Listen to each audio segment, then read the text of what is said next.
I'm reading over my notes. We cut to Matt going to the apartment with Luke and stuff, and talking about like what happened and where he stayed at that night. And he told him that he found Lisa, but it was a different Lisa. It wasn't the Lisa that he expected and stuff. And they kind of talk about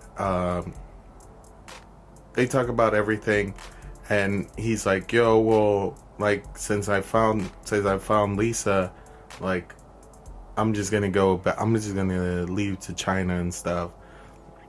Like he's just like, I'm just gonna leave, and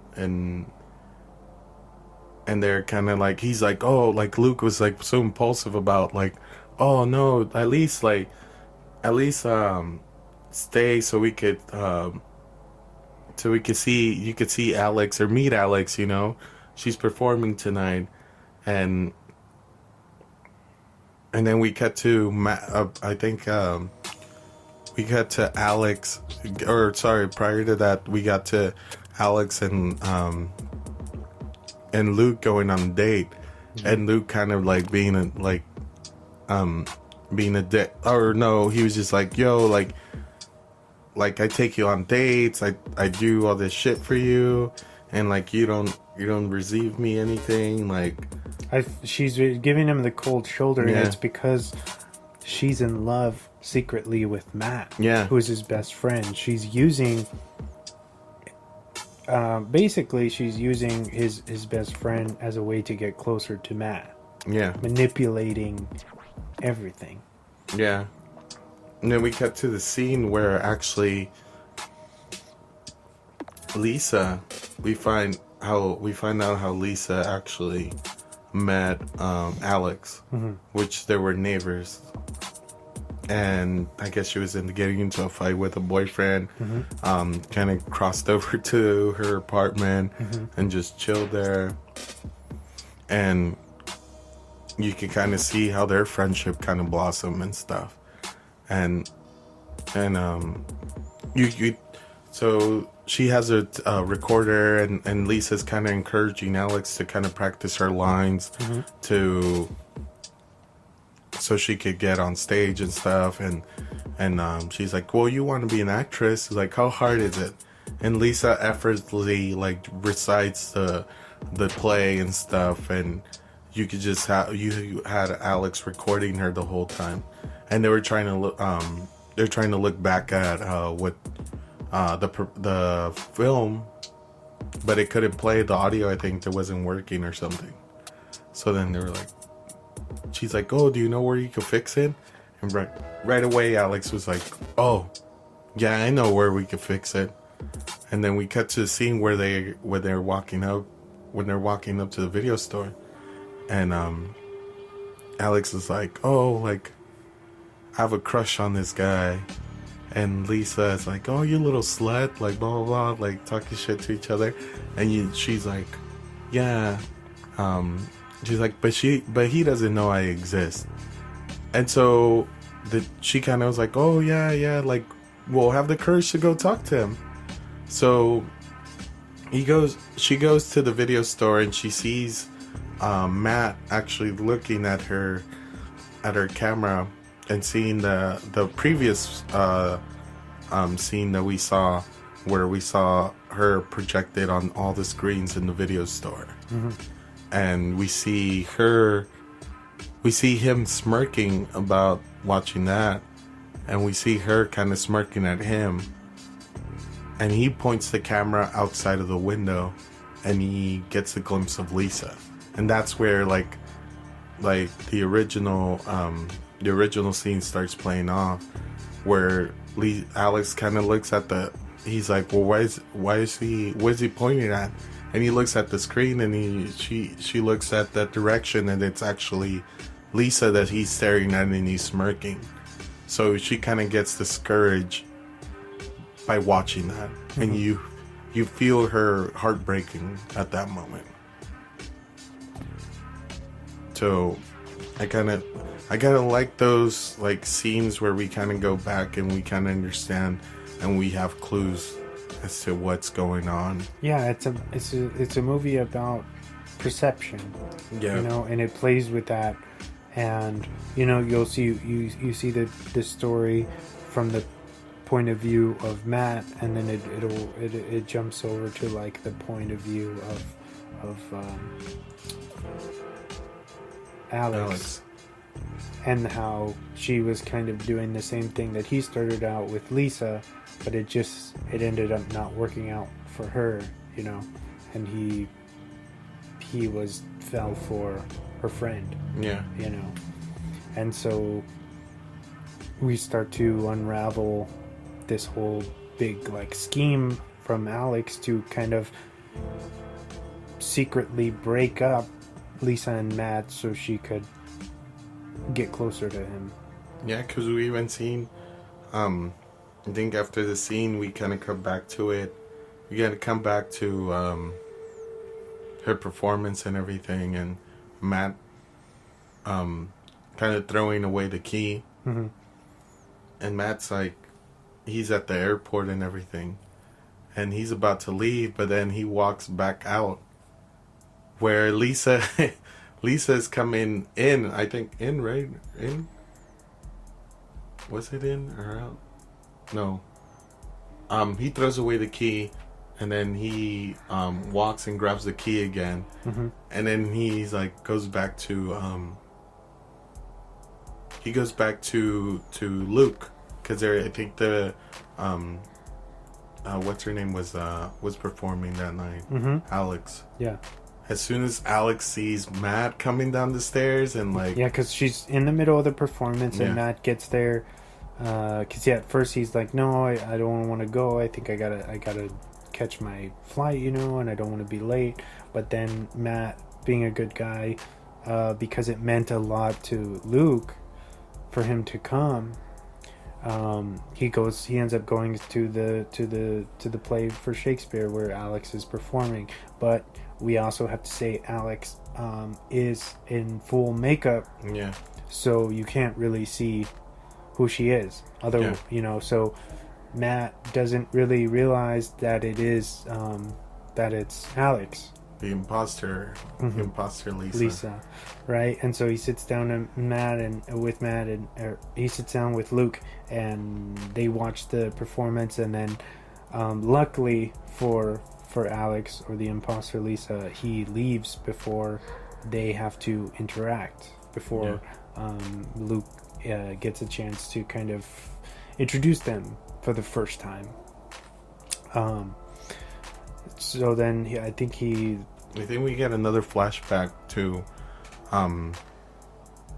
Lisa giving a card to Alex, mm-hmm. explaining why she had to suddenly leave. Mm-hmm. And he's like, go, like gives her a key to go to Matt's house and like leave the note or whatever, and then he she leaves another message. She's like, I hope you got my card, but I'm going to France to do cabaret because like they're offering me this opportunity, and of course like I'm kind of like taken back that you want to move in with me, but my answer is yes when I get back. And that was on his answering machine. So Alex is like, deletes the message, fucking keeps the card with her, and then leaves, and then let this fall into place and stuff. But one of the clues that Alex kind of fucked up was, she had, I think, her Matt's socks with her, mm-hmm. and Lisa's like, oh my god, like he's like, oh, I haven't seen these type of socks in forever. It kind of reminds me of Matt. And Alex is like, oh, it's the doctor that I'm fooling around with, blah blah. And that's when we cut back to Alex kind of crying, like her eyes out, and Luke trying to comfort her. Poor guy, always like the nice guys finish last kind of thing. Mm-hmm. Like he was just like, you weren't horrible. You were the show. The show was great without you or with you, and and Luke is like, oh man, like, no, Lisa was like, but your friend Matt, where is he? Like, I don't want to see him like this. And he's like, oh no, he left because he had to go to the airport. And you could kind of see Alex like, oh, like, he didn't like my performance. He's like, no, it's just like he has to leave to China.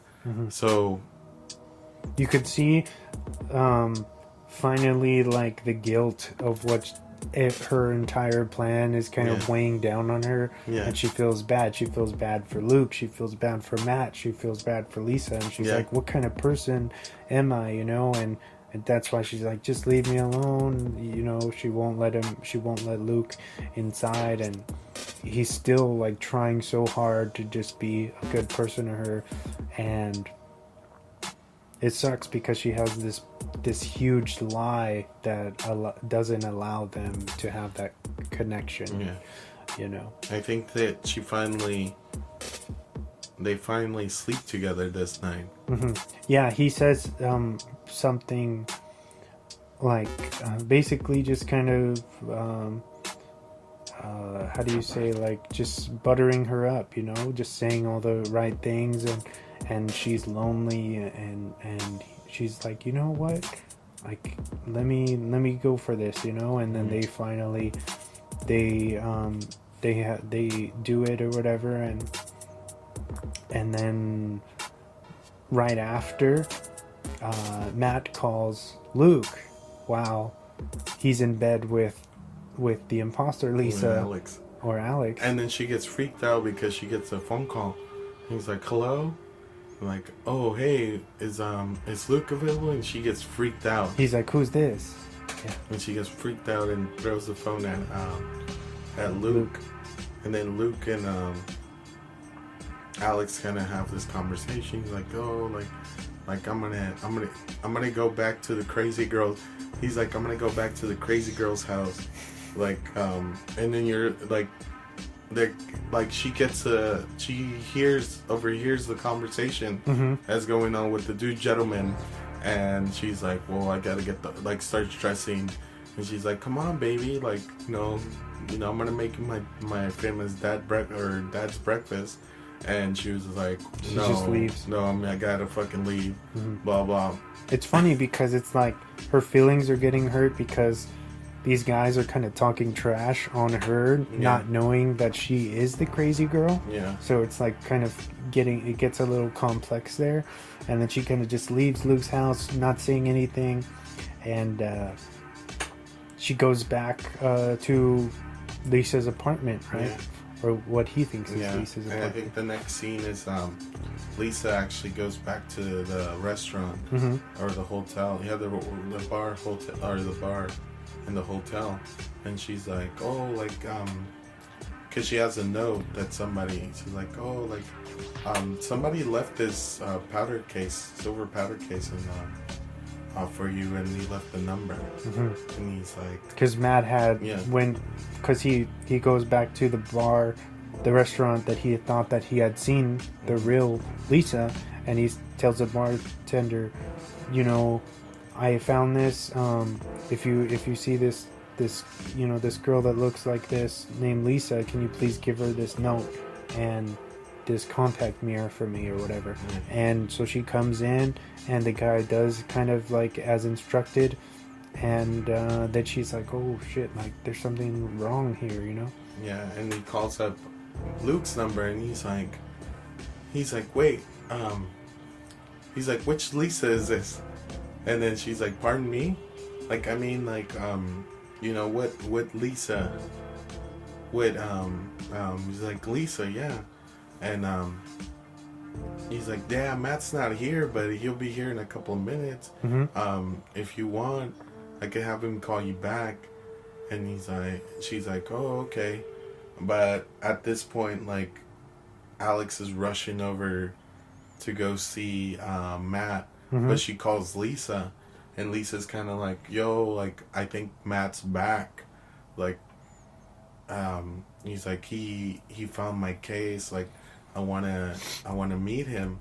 And Alex rushes back to the apartment, and that's when kind of like the whole lie is discovered. Mm-hmm. Because